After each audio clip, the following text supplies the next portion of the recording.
comment on prépare. Alors, j'insiste sur un mot. On parle de vacances, ouais. Moi, je parle de saison. On parle toujours d'année parce que, par habitude, les exercices fiscaux, les clôtures se font 1er janvier, 31 décembre. OK. Pour l'analyse de ce qu'il y a à faire avant les vacances, je préfère parler de saison. C'est septembre jusqu'à juillet, toujours. Il faut analyser cette période-là de production pure avant de s'autoriser un mois de coupure. OK. Donc, on va parler de saison pendant tout l'événement. Ce qui ne change pas que votre comptable vous dira oui, mais depuis le 1er janvier, etc. Très bien. On refera nous aussi un point fin d'année, mais là on parle vraiment pour analyser, on va analyser la performance de la saison et se projeter sur la saison prochaine, volontairement. À quoi on joue? Petit détail, directement. Voilà, qui suis-je? Jean-Philippe Cornet, donc, fondateur à l'origine du projet Rubato, formateur pour les écoles d'avocats, et j'ai bossé avant 15 ans en droit immobilier contentieux dans des cabinets d'avocats et des protections juridiques. Donc j'ai vu autant le cousu humain expert que les grosses usines qui arrivent à traiter de gros volumes en s'y prenant différemment. Quelques chiffres quand même, pour donner un peu de contexte. 1,9 sur 8. C'est le taux moyen de facturation des avocats en France. 1,9 heures facturées sur 8 heures de travail réalisées. Probablement faux chez vous. Si vous êtes là, c'est déjà que vous vous posez des questions. Donc, probablement que vos taux de facturation sont meilleurs. On verra même tout à l'heure comment on le calcule rapidement, mais qu'au moins on s'en donne une idée. Ça veut quand même dire qu'on est en deçà d'1 heure sur 4. Pas fou.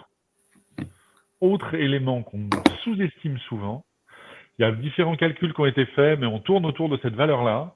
On est aux alentours de 130 jours par an pour faire de l'administratif, en tout cas du non-juridique.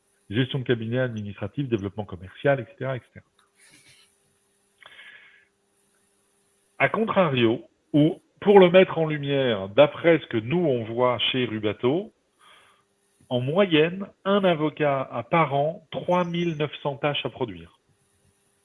Heureusement, il n'y a pas que du droit là-dedans, sinon tout le monde exploserait. Mais toutes les petites tâches d'administratif, de suivi de relations clients, de suivi de dossiers et d'interaction avec les différentes parties prenantes, souvent sous-évaluées, si on les ramène tous à la même valeur, que ce soit la production d'une assignation ou la vérification du retour des observations de notre client, 3900 tâches à suivre. Donc pour que tout se passe dans l'ordre, il faut suivre 3900 éléments. Et par contre là, très étonnamment, il suffit en moyenne d'avoir 5 à 10 modèles de suivi différents pour suivre l'ensemble du cabinet. On en reparle tout à l'heure. Juste là, un peu de contexte. Un taux de facturation moyen assez faible, beaucoup de temps finalement investi sur le temps de gestion et d'administratif du cabinet, okay, ce qui donne souvent cette impression de je passe mon temps à être pollué par tout ce qui n'est pas la raison pour laquelle je suis devenu avocat. Okay, et à côté, 3900 tâches à produire qui pourraient se synthétiser en 5 ou 10 modèles. OK. Du coup, on en arrive à la question, pourquoi, parmi toute cette charge de travail, vous nous demandez d'investir un peu de temps maintenant alors que c'est le rush final pour accroître sa rentabilité avant et après les vacances? On est obligé de réfléchir en saison et non en année civile, je vous le disais. C'est comme ça qu'on analyse, parce que je pense sincèrement que la qualité, votre efficacité au quotidien est bien meilleure aujourd'hui que dans les 15 derniers jours d'août ou les 15 premiers jours de septembre où on se relance. Donc la vraie analyse de productivité se fait sur la période forte d'activité, septembre-juillet, parce que reprendre sereinement après les vacances implique d'avoir tout mis au propre et de partir le plus sereinement possible, et que c'est, troisième point, aujourd'hui que vous êtes capable d'analyser et d'apprendre ce qui s'est bien passé pendant la saison pour améliorer la prochaine.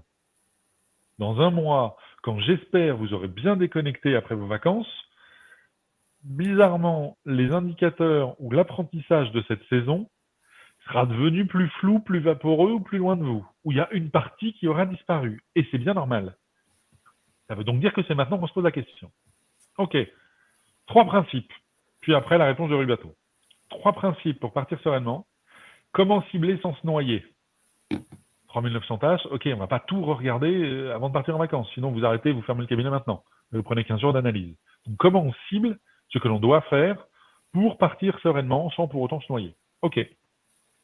Comment on fait le bilan? Quels sont les premiers indicateurs qui peuvent être intéressants pour être révélateurs?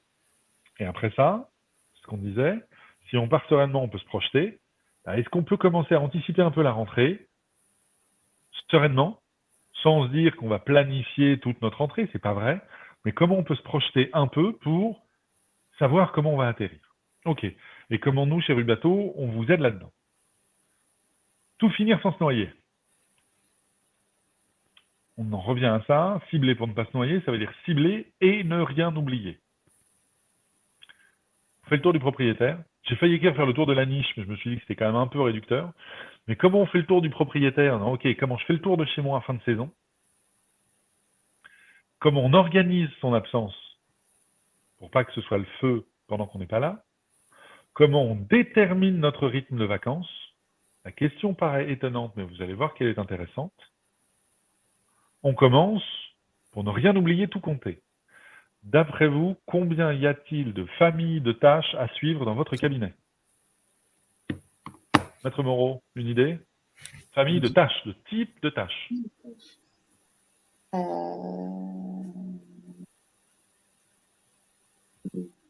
Une dizaine. 4, je dirais. Là. 4 ou une dizaine? Ok. Nous, on en compte 5 chez Rubato. Une, tout ce qui est vraiment matière juridique et syllogisme. Alors, le temps de travail et d'analyse juridique, une famille de tâches. Que ce soit l'analyse des pièces, que ce soit la recherche de jurisprudence ou la rédaction, finalement, là, on est à la fac, études de fond. Ok. Famille 2, bizarrement les calendriers. Qu'on soit en conseil ou en contentieux, on est dans la pure procédure, mais on va avoir des dates indispensables, imposées par la partie adverse ou le greffe, ou négociées avec le futur co-contractant et les différentes parties prenantes, n'empêche qu'on a un calendrier. Ça ne se suit pas pareil que le temps de travail, de réflexion et de maturation des sujets et des problématiques juridiques, de soi-même avec soi-même ou avec ses collaborateurs ou les confrères, copains avec qui on peut renvoyer la balle pour être meilleur sur un dossier. Ok, donc, syllogisme juridique, comment ça se met en œuvre? Toujours dans le juridique, mais calendrier. Après ça, là on bascule dans le cabinet. Ça veut dire quoi d'avoir ce temps de travail pour respecter ce calendrier? Ça veut dire qu'en interne, il faut que je fasse la gestion de projet. Qui fait quoi à quel moment pour qu'on soit prêt à l'heure, que le syllogisme ait été bon avant la date de calendrier qu'on a visé. Et même quand on est indépendant, comment est-ce que je fais ma recherche? Je laisse mûrir quelques jours, j'écris un projet, potentiellement je ne le relirai que le lendemain ou le surlendemain, histoire de vérifier si on a vraiment été aussi clair et brillant qu'on le croyait le soir où on a terminé notre première rédaction. Personnellement, je me relisais 2 jours après, histoire que ça ait bien le temps de reposer. Mais si on ne se programme pas cette anticipation de première version et de relecture, on risque de se retrouver pris dans l'urgence à devoir, pour ce soir, écrire une pièce ou un acte dont on n'est même pas sûr d'avoir tous les éléments fournis par notre client. Comment on crée un rétroplanning pour respecter le calendrier en ayant ce temps de syllogisme? Ok, on reste sur la même idée. Gestion de projet interne, ça veut dire quoi chez moi? Mais une fois que c'est en ordre chez moi, ça implique quoi? Ça implique quoi chez les autres? Gestion de projet externe. Pour que moi je sois à l'heure, est-ce que j'ai toutes les pièces de mon client? Est-ce que j'ai le retour de l'expert comptable ou de la partie adverse ou de l'expert? Est-ce que j'ai bien eu les allers-retours, la clôture du greffe, à quelle date, donc j'ai quel délai, etc., etc. Tout ça, ça se met en ordre. C'est-à-dire, une fois que je pars du fond, quelles sont mes dates clés à respecter? Qu'est-ce que ça veut dire dans mon organisation de cabinet?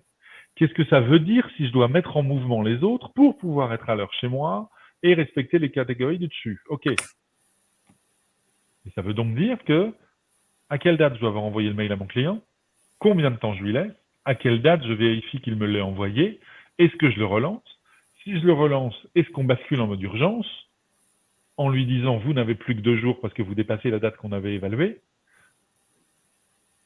Question. En tout cas, on ne peut pas faire l'économie de rester le maître du temps. Et 5e famille, qui va venir ponctuer un peu au milieu de tout ça, tout ce qu'on aime, facture et administratif. C'est-à-dire ouvrir un dossier, Ça veut dire récolter des pièces, ça veut dire ouvrir un numéro de dossier, soit sur vos logiciels, soit dans votre écriture comptable. Donc, il va y avoir des factures à suivre, à relancer, à suivre l'encaissement, à faire des rapprochements bancaires, etc. Ce qui n'est pas le plus drôle. Mais si on ne l'étalonne pas dossier par dossier et qu'on ne le suit pas de manière régulière, c'est là qu'on va perdre des points de rentabilité alors qu'on a fait l'effort juridique avant. Une slide que j'ai pas mise, mais que je vous livre rapidement. La crédibilité, votre crédibilité d'avocat, donc juriste, repose auprès de vos clients sur tout ce qui n'est pas juridique, mais sur la seule chose qu'ils peuvent comprendre. Comprendre vos rédactions, ils ne sont pas juristes, ils sont ravis de vous le déléguer. C'est pour ça qu'ils vous payent. Donc ils y comprennent rien, ils veulent rien y comprendre. Ils veulent être capables de vous suivre. Le détail de la virgule, de la jurisprudence ou de pourquoi ci, pas ça, pas leur sujet. Vos conventions d'honoraires, j'ai quand même reçu une fois en tant qu'entrepreneur une convention d'honoraires de 17 pages. Même moi, juriste, je ne l'ai pas lu. Bon, donc ça, ils ne comprennent pas. Ils ne veulent pas le lire. C'est comme les conditions générales. Quand on achète sur Internet, personne ne les lit. Trop long, trop compliqué, trop détaillé. OK. Donc, qu'est-ce qui reste? La relation client, le suivi de la communication, et je ne parle pas de ce qu'on nous rabâche trop à mon goût en ce moment, du réflexe pavlovien de la réponse instantanée qui devrait être le but ultime de la communication. C'est pas vrai. Planifier sa communication. Je vous répondrai sous 48 heures. Je vous répondrai une semaine avant notre échange. S'il vous appelle entre-temps, nous avons rendez-vous dans une semaine. Je vous envoie un mail dans 3 jours comme prévu. Faites la liste de votre question, on en parle le jour J. Vous n'êtes pas obligé de répondre et de savoir tout le détail de tout sur vos dossiers. Par contre, vous ne pouvez pas faire l'économie de gérer le rythme et d'avoir la main sur son suivi, ce qui vous permet de rappeler le cadre à votre client et aux autres parties prenantes pour dire « Je comprends votre question, vous me la mettez par mail, je vous répondrai comme prévu dans une semaine. » En tout cas, ça doit être réfléchi, posé et anticipé. Ils ne comprennent que ça parce qu'ils sont ravis de vous déléguer le juridique. Donc, ils comprennent la communication, la gestion de projet et la cohérence entre devis, suivi de facturation et cohérence de la facture à la fin de l'événement, du projet. Il y a eu un écart? Oui. Est-ce qu'on me l'a expliqué au bon moment? Avec quel volet d'augmentation de budget? Est-ce que je l'ai bien revalidé? Donc, est-ce qu'il n'y a pas de surprise à l'arrivée? C'est donc purement de la gestion de projet et de la facturation. Voilà la zone d'adhérence que vous avez avec vos clients. Pas le syllogisme juridique qu'on a mis 5 ans à commencer à dominer à la fac, pas les calendriers qui sont de la procédure dont ils ne connaissent pas les tenants et les aboutissants, d'accord? Donc le reste, qui est plus proche de l'entreprise que du juridique. Et pourtant, nombre d'avocats misent sur leur expertise juridique et sur la délégation de croyance en leur expertise en disant oui, ben, le gestion de projet, oui, mais j'ai pas eu le temps, mais faites-moi confiance, je suis hyper carré quand je fais du droit. Ce que vous leur donnez à voir, malheureusement trop souvent, c'est un suivi de dossier approximatif, tout en leur disant faites-moi confiance quand je fais du droit, je suis hyper carré. C'est pas intuitif comme raisonnement. Donc on doit tous se renforcer sur la gestion de projet, interne, externe, et l'administratif qui y est lié. Donc on compte tout, via nos 5 familles de tâches. Mais après, pareil, pour ne rien oublier, il faut rassembler ces petits. Dire tout, vous n'allez pas me faire la liste de vos 3900 tâches aujourd'hui. Sinon, vous fermez le cabinet, rendez-vous dans 15 jours. Ce n'est pas du tout ce que je vous préconise. Par contre, on a 5 familles de tâches, on a 3 cas de dossiers. On doit reprendre tous les dossiers, mais rapidement. Lesquels sont en cours de production. On vérifie les dernières actions, les dates, les prochaines dates, et ce que ça implique. Juste avant, juste après. OK. La facturation. J'en suis où de ma facture? Est-ce que j'ai une facture en suspens? S'il faut, je l'envoie avant de partir en vacances. Eux aussi vont faire reset et vont oublier la saison précédente. Si vous leur sortez en juillet une facture additionnelle qui est liée à une action de fin juin ou mi-juillet, ils seront ravis de l'avoir oublié et de vous dire « Mais en fait, pourquoi 800 € de plus ?» Alors que si vous l'envoyez aujourd'hui, c'est clair, c'était il y a 15 jours. On l'envoie maintenant. Dernière famille, en recouvrement. Ça a bien été facturé. C'est pas de nouvelles. Vous relancez et vous proposez un rendez-vous à la rentrée. Ils ne peuvent pas s'échapper. je vous ai envoyé la facture, j'ai besoin que ce soit clair pour qu'en septembre, on reparte sur le terrain. Si vous avez des questions à ce sujet-là, quand est-ce qu'on se retrouve en septembre? Et vous leur ouvrez la porte. Soit vous les aurez, donc la facture ne s'évaporera pas, soit finalement ils prendront la relance, ils n'auront pas envie de se réengager sur des discussions en septembre. Bizarrement, vous allez être payé pendant l'été pour ne pas avoir à ce que vous les relanciez une troisième fois en septembre. Ils ont d'autres projets pour septembre. On peut même, pendant la communication que vous allez faire, ouvrir la porte à voulez-vous qu'on cale un rendez-vous pour d'autres problématiques que vous auriez au début de la saison prochaine. Et bizarrement, celui qu'on oublie souvent, est-ce que vous avez de la prospection en cours? Clients qui ont un dossier pas encore finalisé. Prenez 1 heure pour renvoyer des mails aux 5 ou 10 clients qui ont des dossiers en suspens et qui ne vous ont pas encore dit oui, et proposer des dates à la rentrée. Ça va leur mettre un autoroute pour ne pas aller voir chez le concurrent. Soit ils vont vous dire oui tout de suite, soit ils vont vous dire ok, on se voit en septembre, on fait le point, on parle de la convention d'honoraires et on la signe en séance. Youpi. 4 familles. Qu'est-ce qui est en production? Je vérifie dernières actions, dernière date, prochaine action, prochaine date. En facturation, on l'envoie maintenant et pas après la coupure. Recouvrement, évidemment, on relance et pour ne pas les perdre, on propose de rajouter de l'humain à l'argent, donc on propose un rendez-vous. Prospection, pareil, si on les veut maintenant, on leur facilite le choix de venir chez nous. Donc on propose un rendez-vous avant l'été, pour que ce soit encore frais dans leur tête sur le pourquoi lui, pourquoi elle et pas un autre. On organise son absence. Pareil, étonnant. On organise son absence. On vient de dire, sur les dossiers en production, dernière action, dernière date, prochaine action, prochaine date. Qu'est-ce que l'on décale? Qu'est-ce que l'on planifie? Dans votre dossier que vous auriez eu au mois de février, vous me diriez dans 15 jours je ferai ça, dans une semaine je ferai ça. Parce que là vous allez partir un mois. Donc, qu'est-ce qui est décalable pour que mes derniers 10 jours, Maître Moreau, mes dernières 3 semaines, Maître Majewski, soient vivables? Et qu'est-ce que je peux, sans porter atteinte au dossier, sans crisper mon client, je peux décaler ou replanifier à la suite de mon départ? Il faut l'identifier. Parce qu'on a fait le tour du propriétaire, parce qu'on a catégorisé nos dossiers. Une relance client ne peut pas être décalée, mais ce n'est qu'un mail. Un rendez-vous sur un projet qui doit voir le jour avant décembre 2023, je peux probablement le décaler de 3 semaines, mon client sera même content que je ne lui impose pas un rendez-vous demain. Je le mets mi-septembre, je le préviens, ça ne choquera personne, et moi ça m'allège de devoir préparer un gros dossier avec beaucoup de flou et plusieurs hypothèses. Et ça m'allège, sans que ça porte atteinte au dossier. Par contre, en septembre, là ça devient un dossier important, je ne rate pas la date, je suis hyper prêt quand j'y vais, et le rendez-vous ne dure qu'1 heure parce que tout est hyper carré. Ok, donc on planifie. On programme, chose que j'ai vue être oubliée dans des cabinets, votre répondeur téléphonique. Je suis absent de telle date à telle date, n'hésitez pas à me communiquer par mail, soit vos disponibilités à la rentrée, soit en cas d'urgence, gna gna gna. Ça prend 1 minute 30.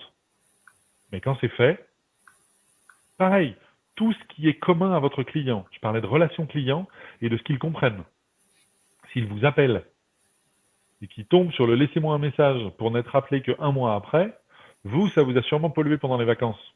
Vous allez vous forcer à ne pas l'écouter combien de fois vous allez vous dire non, faut pas que je l'écoute, non, faut pas que je l'écoute, je suis en vacances. Voire vous allez l'écouter en vous disant faut pas que je l'oublie en septembre, faut pas que je l'oublie en septembre. Vous êtes en vacances, vous êtes pollué. Juste parce que vous n'avez pas dit je ne suis pas dispo.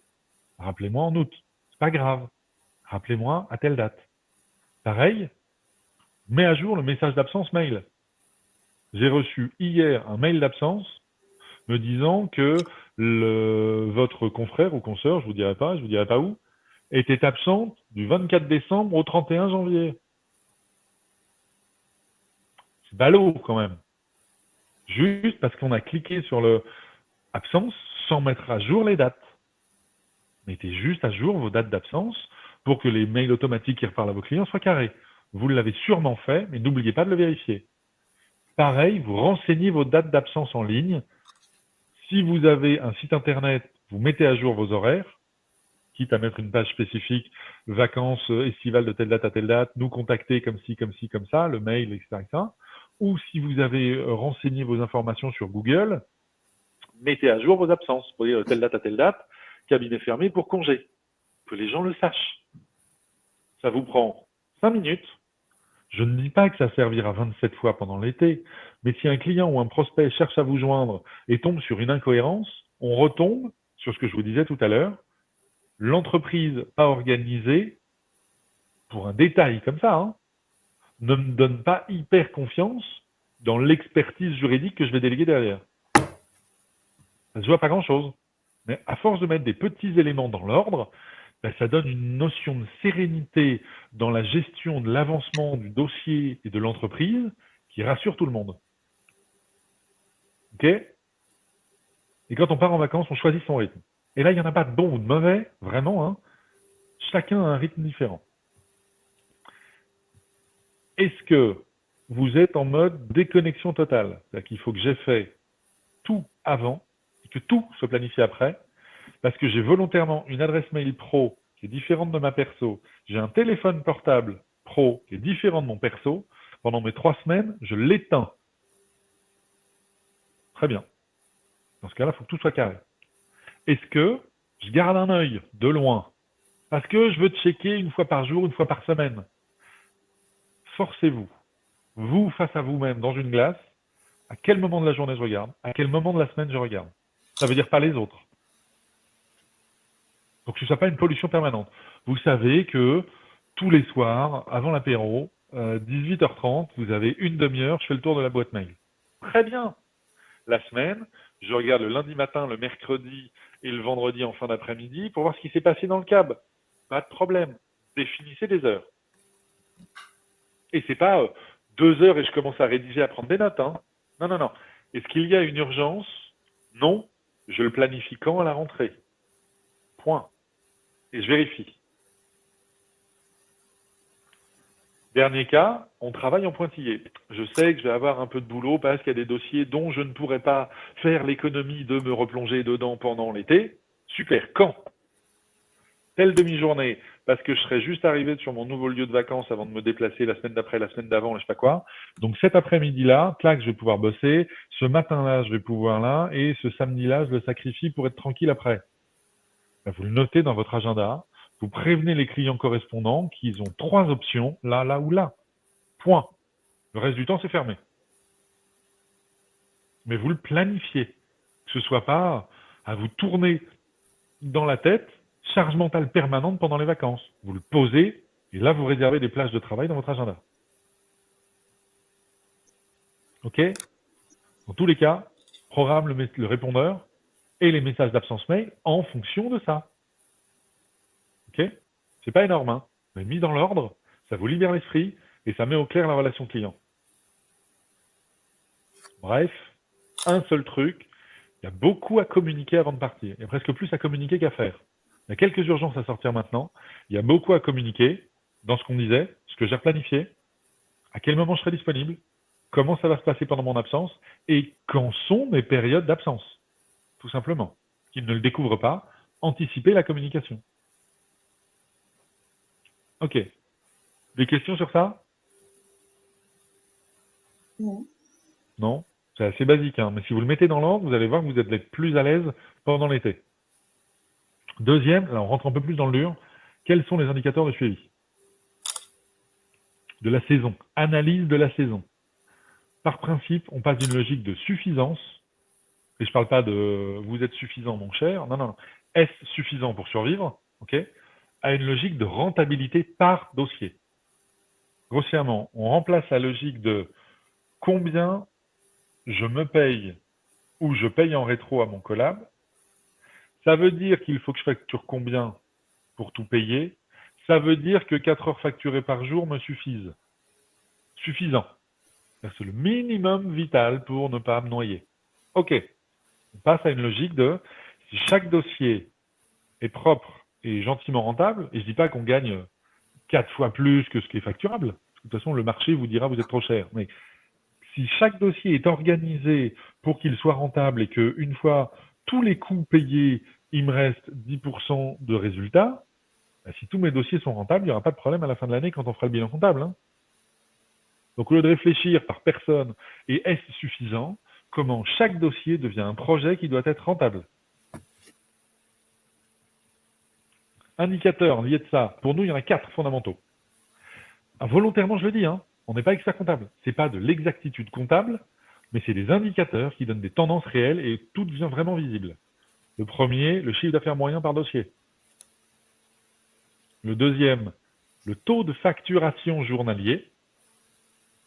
Troisième, le coût moyen, j'y reviens, par dossier mais par segment. Et le quatrième, le coût de production journalier. Oui? Ok, on commence. Coût moyen par dossier. Chiffre d'affaires moyen par dossier. CAMD. C'est donc le chiffre d'affaires total de la saison. Qu'est-ce que vous avez encaissé du 1er septembre au 31 juillet fois le nombre de dossiers. D'accord? Le total divisé par le nombre de dossiers. C'est totalement subjectif, ça va dépendre d'un cabinet à un autre, mais ça va vous permettre de dire, cette année, quand j'ouvrais un dossier, en moyenne, ça m'a rapporté tant. Est-ce suffisant? Est-ce rentable? Est-ce que ce coût moyen est acceptable pour un dossier de telle nature, telle nature, telle nature? Ça vous donne au moins un œil hyper moyen, mais au moins, si l'an prochain vous vous dites, bah ok, c'est ça qu'il faut que j'améliore, ça veut dire que le CA moyen par dossier l'an prochain, il est de combien? 5% de plus, 10% de plus, parce que là, on est quand même un peu limite. Ok, quelle est la marge d'amélioration? Le taux de facturation journalier. Quand vous êtes en production, combien faut-il facturer? Il y a combien d'heures de facturer par rapport à combien de jours de travail? Combien d'heures facturées sur combien d'heures de travail par jour? Pour arriver à ça, à la journée, pareil, chiffre d'affaires total de la saison sur le nombre de jours effectifs de production. Attention, le nombre de jours effectifs de production, à l'année, hein, ça reste 365 jours, mais on a 52 week-ends, parce qu'on a 52 semaines, et on a, je sais pas, 4, 5, 6 semaines de congés par an. J'ai enlevé le « je ne suis pas disponible ». Il faut en plus que je retranche à ça, c'est le deuxième astérix, les jours consacrés au développement commercial ou à l'administratif. Si tous les mardis matins vous faites quelque chose et que l'administratif vous prend 2 demi-journées par semaine, bah vous avez 3 fois 1 demi fois 52. Ok. Donc, on est bon sur ces indicateurs-là ou pas? Oui, oui. Ça Ouais. paraît basique, mais le ramener au jour et pas à l'estimation annuelle devient hyper éclairant sur le « ok, quand je suis au cabinet, il faut qu'il se passe ça. Quand je sors du cab, est-ce que je l'ai atteint? Non. Ah, mais j'ai préparé demain, parce que demain, je vais pouvoir envoyer X plus X plus X. Ok, ça donne un indicateur beaucoup plus petit que je vais attendre mon bilan comptable pour regarder si mon année s'est bien passée. Ce qui est fréquemment le cas dans les cabinets avec lesquels on travaille.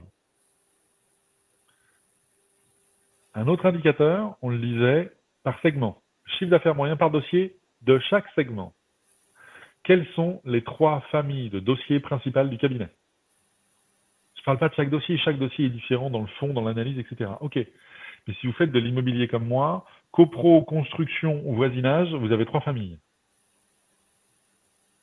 Urbain, je ne sais pas, construction, très bien.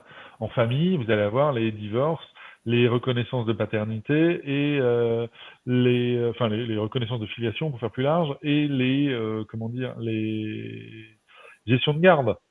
En pénal, vous allez avoir les gardes à vue avec les procédures accélérées, le fond et les assises. Quels sont les 3 dossiers que vous voyez, les grandes familles que vous voyez dans votre cabinet? Volontairement, je ne mets pas 5, je ne mets pas 12, je ne mets pas 127. Non, les 3 grosses masses. Et là, on refait le même calcul. Quel est le chiffre d'affaires sur tous ces dossiers? Chiffre d'affaires sur le nombre de dossiers de ce segment. Et bizarrement, ça va vous faire 3 indicateurs qui découlent du premier, qu'on voyait tout à l'heure. OK? Et on va se dire, du coup, pour l'année prochaine, celui-là a l'air quand même beaucoup plus rentable que l'autre. Est-ce qu'il ne faudrait pas que j'essaie d'avoir plus de dossiers ici que plus de dossiers là? Ce qu'on a d'instinct, mais souvent on ne le compte pas. On n'ose pas vraiment demander à son comptable, ou alors ça n'est qu'une fois par an, c'est un peu loin. Là, c'est des vraies approximations, mais qui donnent de réelles tendances. Dernier indicateur qui est souvent sous-estimé, le coût de production journalier. C'est-à-dire, si vous ne facturez pas, ça vous coûte combien d'ouvrir votre cabinet?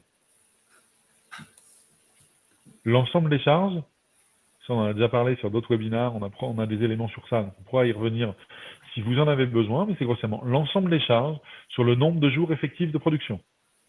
Le nombre de jours effectifs de production, ce qu'on disait tout à l'heure, 365 jours, moins le week-end, 2 fois 52, moins 5 jours, fois 5 semaines de vacances. Attention, selon vos statuts ou votre fiscalité, calculez-le en heure taxe ou en TTC. Et si vous voulez voir le coût de production journalier, si malheureusement votre exercice précédent a été déficitaire, vous avez un passif à réinjecter dedans fois le nombre de jours effectifs, et donc ça se rajoute. OK. D'accord? Mais la somme des charges fois le nombre de jours. Ça vous dit juste, aujourd'hui, de toute façon, ça va te coûter tant, parce qu'il y a tant de salaire, tant de charges, tant de salaire pour toi ou pour les collabs, les locaux, les abonnements, l'imprimante, les faux frais, les déplacements, les charges annexes, etc., etc., etc. OK? C'est pas énorme à faire, mais si on fait cette somme-là à l'année ou sur la saison, on sait ce que l'on a à analyser. Oui? Est-ce que ces 4 indicateurs-là vous parlent? Je répète, CA moyen par dossier, qu'on va volontairement décliner après CA moyen par dossier selon le segment sur lequel on travaille. Taux de facturation journalier en face du coût de production journalier. Oui? Alors on continue. Comment on anticipe sa rentrée du coup? 3 astuces pour nous. Prenez des notes si vous voulez, je vous envoie la présentation après. 3 astuces. On lisse la charge sur les premières semaines. Étonnamment, c'est en écho à ce que je vous disais, on compte tout sur tous les dossiers et on décale ce qui peut l'être. On est sur ça. On définit les objectifs de la prochaine saison et on détermine l'investissement de la prochaine saison. L'investissement serait bien qu'il n'y ait pas de S. On lisse la charge parce que tout ne passera pas le lundi 4 septembre, bizarrement. Si vous décalez tout au 4 septembre, je pense que votre journée du 4 septembre va devenir monstrueuse et infaisable. Donc on l'étale. Ma préconisation sur 15 jours. J'avais écrit ça, alors ça doit être en septembre dernier. Ouais, septembre dernier pour la reprise, ou fin août dernier. Sur LinkedIn, j'avais fait un post directement avec un carrousel de trucs et astuces pour reprendre correctement en 3 jours et se reprojeter sur les 15 premiers jours. Tout ne passera pas le premier, donc on est obligé d'étaler la charge. On définit 3 demi-journées qu'on bloque. On ne pourra pas produire H24 dès qu'on reprend. Donc on se bloque 3 demi-journées sur 15 jours en disant ok, je vais avoir de la reprise, comptable, relance, machin, refaire le tour du propriétaire comme on l'a fait avant de partir, oui, pour reprendre, parce qu'il va quand même peut-être passer des choses, etc., etc. Et on n'oublie pas de garder un peu de place, 2 heures par jour, et pas les midis. Les midis n'existent pas comme variable d'ajustement. On réattaque pas après un mois de vacances en se faisant des journées non-stop de 12 heures pendant 15 jours. Sinon, on se tue en 15 jours le mois de repos. On lisse. Personne ne va mourir sous 3 semaines, surtout si c'est organisé. Vous figez 1 ou 2 demi-journées de plus, 3 fois 2 heures, 2 plages de 2 heures par semaine, que vous verrouillez comme indisponibles, juste parce que quand vous allez reprendre fin août ou septembre, votre boîte mail va vous dire il y a quand même 2-3 trucs où je ne peux pas faire l'économie de me dire je le verrai en octobre. Il faut bien laisser de la place pour le traiter dans les 15 premiers jours. Donc il faut avoir bloqué des créneaux vides pour pouvoir charger à cet endroit-là. Donc on anticipe la rentrée sur 15 jours, voire 3 semaines. Comment je décale et je planifie ma charge? En laissant de la place, parce qu'il va se passer des choses d'ici là. Et quand vous allez reprendre 1er septembre, ou je sais pas, ou 15 août, 3 semaines plus tard, vous allez recharger pour 15 jours. Donc il va bien falloir laisser de la place, et de plus en plus de place, plus vous vous éloignez de la reprise. Mais il va falloir lisser. OK. Après ça, comment on anticipe la rentrée en définissant des objectifs? J'ai parlé du bilan de ma saison. Qu'est-ce que l'on choisit de définir comme objectif de la saison prochaine? Se dire, faut que je refasse pareil, c'est quand même le meilleur moyen de se laisser vivre. Sans dire qu'il faut faire le double, se faire mal, c'est pas le sujet. Comment est-ce qu'on choisit? Est-ce qu'on augmente le nombre de dossiers? Est-ce qu'on cherche à augmenter le nombre de dossiers dans un segment qu'on a identifié comme plus rentable, comme sous-représenté contrairement à l'intuition qu'on en a, alors que c'est notre expertise, alors que c'est pour nous le segment d'avenir dans le développement du cabinet, etc., etc. Je ne sais pas. Est-ce qu'à l'inverse, on améliore le taux de facturation? Qu'est-ce que je peux faire dans mon organisation et dans ma gestion de projet interne ou externe pour que mon nombre d'heures facturées par jour sur mon nombre d'heures de travail équivalent augmente? Je ne dis pas d'augmenter la charge. Je dis, au lieu de facturer 1 heure sur 4, je voudrais arriver à facturer presque 1 heure sur 2 ou 1 heure sur 3 plutôt qu'1 heure sur 4. Ben, ça fait 15 ou 20% de mieux. Je vous promets que ça change votre rétribution ou votre bilan à la fin de l'année. Comment je peux améliorer ça? Sujet, ça va avoir 25 sous-questions, mais ça devient mon axe de la saison prochaine. OK. Est-ce qu'à l'inverse, je diminue mon coût de production par dossier? Qu'est-ce que je peux rationaliser quand je travaille? Rassembler, arrêter de perdre du temps, donc de l'argent ici ou là. Comment je peux diminuer le coût de production? Combien me coûte un dossier? Et c'est pas forcément j'arrête de louer des locaux et je reste chez moi. Pas le sujet, hein. Quelles sont les minutes ou les quarts d'heure que je peux grappiller et économiser sur chaque dossier chaque jour pour qu'à la fin de la semaine, j'ai 2 heures de libre en plus qui peuvent devenir 2 heures de facturation supplémentaire ou 2 heures de développement commercial supplémentaire ou 2 heures avec ma famille en plus, ce qui fait que je ne change pas ma rentabilité, mais je coûte moins cher, donc je suis plus libre et je vis mieux. Quel axe on choisit? En tout cas, il en faut un. Et ce ne sera pas le même tous les ans. Mais il faut le définir, parce qu'on a fait le bilan de son année et qu'on se projette sur la suivante. Pareil, on anticipe la rentrée, c'est-à-dire on définit l'investissement. Et là, j'insiste, il n'y aura pas 5 investissements par saison. Il y en aura un. Un recrutement. J'ai développé mes dossiers dans ce secteur-là, ce qui fait que dans l'année, je vais avoir suffisamment de volume pour commencer à déléguer sur un collab. Ou sur un alternant. Ou parce que si je me développe sur ces dossiers-là qui sont très rentables, mais qui prennent beaucoup de temps administratif, je vais pouvoir prendre un secrétariat externalisé à mi-temps. Ah ok, donc un recrutement, peut-être. Des locaux, j'en change, j'en bouge. J'étais chez moi, je me rends compte que ça a quand même un poids, une charge mentale d'être toujours à la maison. Ok, je tourne en rond, il faut que je bouge. J'étais en locaux partagés, je voudrais avoir mes locaux parce que. Pourquoi pas? C'est une réflexion, c'est du temps, c'est un coût. On ne fait pas n'importe comment, ça va s'étaler sur 6 mois. Ben, ce sera donc l'investissement de l'année. Est-ce qu'on s'affilie à un club d'affaires, à un réseau de recommandations, qu'on investit du temps sur la mise en place d'un réseau de recommandations? Ben, ça va être une stratégie de développement qui va se faire sur 6 mois, sur 1 an. Ce ne sera pas du jour au lendemain en disant « Ah bah super, j'ai payé ma cotisation, youpi, c'est terminé ». Ben non, ça prend du temps, ça nécessite des retours, ça nécessite d'y investir du temps toutes les semaines. Donc c'est un investissement, une nouvelle habitude à intégrer dans la logique quotidienne du cabinet. Donc c'est une stratégie de différemment de toute la saison prochaine pour commencer à prendre l'habitude. Ou alors un outil. Est-ce que j'ai besoin d'un outil de gestion de câble, d'un outil de suivi de dossier, d'un outil, je sais pas, d'automatisation de la communication, d'un outil de visibilité sur les réseaux sociaux, je ne sais pas, un outil. Vous n'allez pas en acheter 4 par an. Donc, s'il y en a un, très bien. Ok. Des questions là-dessus avant que je vous présente rapidement la réponse de Rubato à tout ça?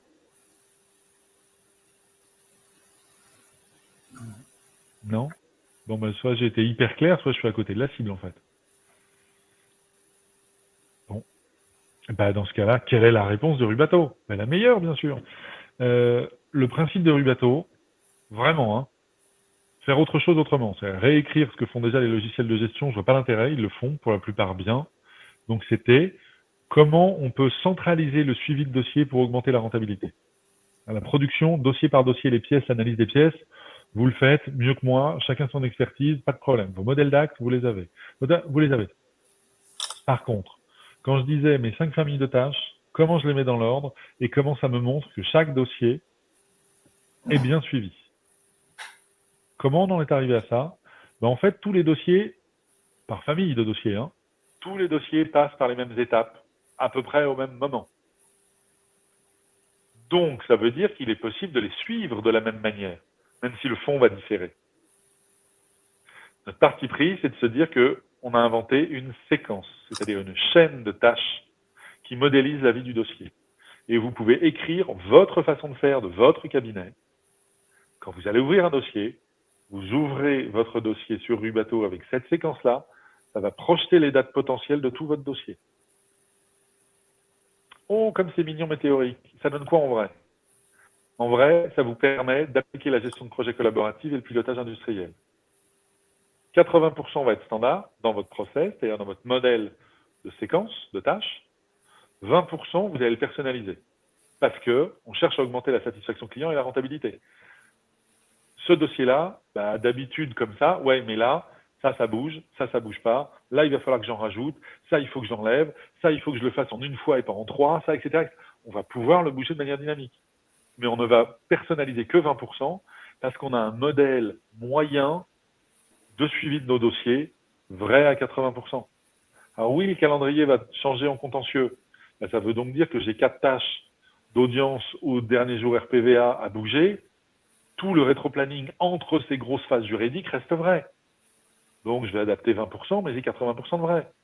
Dans des négociations, dans une transaction, dans un divorce, par consentement mutuel ou dans une session de fonds de commerce, c'est la même chose.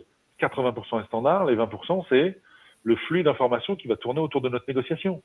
Mais le reste, le modèle, reste le même filet de sécurité qui me tranquillise en me disant, d'un dossier à l'autre, je réitère le même effort sur le même suivi, qui bizarrement augmente ma vélocité, me rend plus à l'aise pour définir le cadre a priori, rappeler le cadre pendant le dossier et recadrer si besoin mon client ou les autres parties prenantes pour garder le rythme. Donc on arrête de déraper ou on dérape moins, parce qu'on a un cadre. Ok, comment on applique ça en vrai? On a une vue de tous les dossiers. Parce que si on a géré chaque dossier comme une chaîne de tâches prévisible, on peut suivre l'ensemble de nos dossiers les uns à côté des autres et de rapidement avoir une vue de tous nos dossiers de cabinet. Comment on arrive à ça? Chaque dossier est fait de la même manière.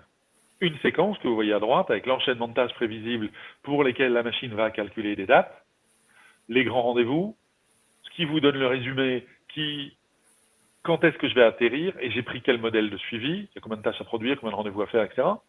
Et au-dessous, si on a des collaborateurs, un chat sécurisé par dossier. Donc, on va refaire l'historique de nos échanges sur ce dossier-là. Au lieu de se demander par WhatsApp, ah là, attends, je lui avais demandé un truc, mais c'était où? Je sais plus, c'est vachement loin. Ou sur Teams, par équipe, c'est vachement bien. Ouais, mais dans l'équipe, on a 50 dossiers en cours. Ah, quand est-ce que je lui en ai parlé? Là, dans le dossier, on refait tout l'historique. Et pareil, un système de notes, de post-it. J'ai lu dans le JCP, j'ai lu dans le Nexis, dans le Navis, dans le Dalloz, que ça ou ça ou ça. J'ai pensé à ça pendant la première plaidoirie, il faudra que j'y pense pendant mes prochaines conclusions ou ma conf de mise en état, il faudra pas que j'oublie, tatata. Comment je l'écris en 3 secondes pour me libérer de la charge mentale et le communiquer avec mon équipe ou me le rappeler dans 2 mois quand j'en aurai besoin pour produire. Je l'accroche directement sur le dossier. Et c'est parce qu'on a organisé chaque dossier de la même manière qu'on arrive à avoir notre suivi de tout le cabinet. Ok? Ça veut dire que de la même manière comme toutes les tâches, la machine les accroche à un jour du calendrier d'après le modèle de suivi que vous avez mis en place, on vous crée une to-do list automatisée priorisée. Que vous pouvez bouger en 2 clics parce qu'il y a une urgence, parce qu'il y a évidemment. Mais au moins le 20 minutes par jour de je dois faire quoi aujourd'hui sur quel dossier et quel degré de priorité devient 2 minutes, j'ouvre Rubato et je compare avec ma boîte mail pour savoir s'il n'y a pas une urgence qui est tombée pendant la nuit.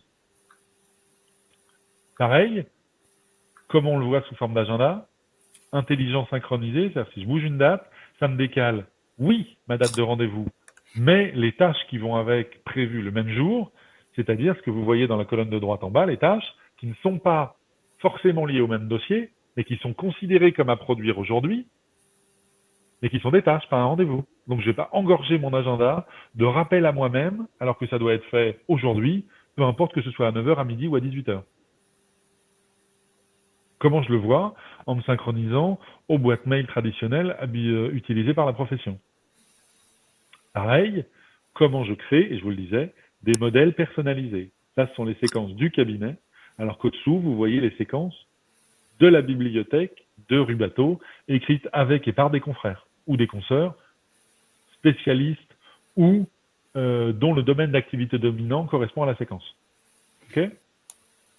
Donc comment on fait? Non pas du droit, mais qu'on automatise tout le suivi des dossiers et la gestion de projet pour que la relation client augmente, l'efficacité personnelle ou d'équipe augmente, ce qui bizarrement crée des résultats qui vous permettent de partir en vacances sereinement, oui, mais la moyenne constatée chez nos utilisateurs, 3 heures par semaine par avocat d'économiser. Je ne parle pas de gagner du temps, hein. On ne crée pas du temps, la magie n'existe pas. Bon. Par contre, 3 heures par semaine par avocat d'économiser. Ma to-do list par jour, 5 minutes au lieu d'1 heure. À chaque fois que je prends un dossier, un clic, 5 minutes au lieu d'un quart d'heure à me dire « Alors, on a fait quoi? On en est où? Qu'est-ce qui s'est passé? Qu'est-ce que je dois faire la prochaine fois ?» Bilan des courses, stress ressenti, charge mentale ressentie, moins 58%. Donc, si vous voulez prendre rendez-vous sur Rubato, c'est simple. Voilà le lien. C'est facile, hein? Il suffit de cliquer dessus et vous pouvez directement